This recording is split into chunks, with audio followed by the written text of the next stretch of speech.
আমরা অনেক সময় মনে করি যে সামনে কোনো বিপদ হবে বা হবার পরে বলি যে আমার মন বলছিল এটা হবে, আসলে ভবিষ্যৎ তো আল্লাহই জানে। আমরা যেটা ভাবি এটা কি আকীদাগত কোনো সমস্যা কিনা। তো যদি মানুষের অন্তর হঠাৎ করে কিছু এরকম এসে যায়, এটা তো আকীদার সমস্যা না। হয়তো এমন হতে পারে আল্লাহ ঢেলে দিচ্ছে যে তোমার কিন্তু সামনে বিপদ, সামনে হ্যাঁ সামনে বের হইও না, আজকে তোমার পুলিশে ধরতে পারে, তাই না? সামনে বের হইস না, আজকে তোর ডাকাতি হইতে পারে। মনে আসা তো এটা আকীদাগত সমস্যা নাই, মনে আসতেই পারে একটা কিছু।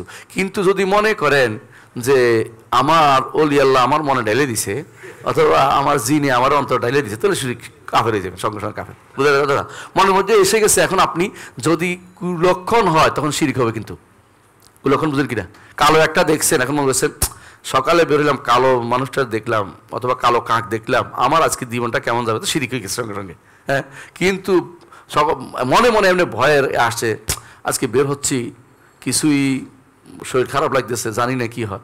এটাও আসতেই পারে মানুষের অন্তরে, না যাইতেও পারে। কিন্তু এটাকে যদি আটকে রাখেন কোনো একটা কিছু দেখার কারণে হয় অথবা কোনো একটা সমস্যার কারণে, তো বুঝবেন যে এইটাকে আপনি কুলক্ষণ মনে করছেন। কুলক্ষণ মনে করলে এটা শিরক হয়ে যাবে। বুঝে আসছে কথাটা? কিন্তু কোনো কিছু ভালো লক্ষণ দেখে আপনি বের হচ্ছেন, সমস্যা নেই, ভালো লক্ষণ নিতে পারবেন, কুলক্ষণ নেওয়া যাবে না। আর যদি মনে করেন অন্তরের ভিতরে অস্বস্তি লাগতেছে, আপনি বের হবেন না, অসুবিধা নেই। কিন্তু কিছু দেখার কারণে, কিছু দৌড়ানোর কারণে, তাড়ানোর কারণে, কোনো ধরার কারণে, দুইটা আঙুল ধর, এক আঙুল ধরছে, হ্যাঁ ভালো, আর খারাপ, আর কিছুই না, এই জাতীয় জিনিসগুলো অনেকে করে বসে, এই তুই এটা কিছু কস হয় ডান দিকে বাম দিকে একটা কিছু কয়, এগুলো সবগুলো হলো শিরকির কাজ। বুঝে, এটা কোনটাই করা যাবে না।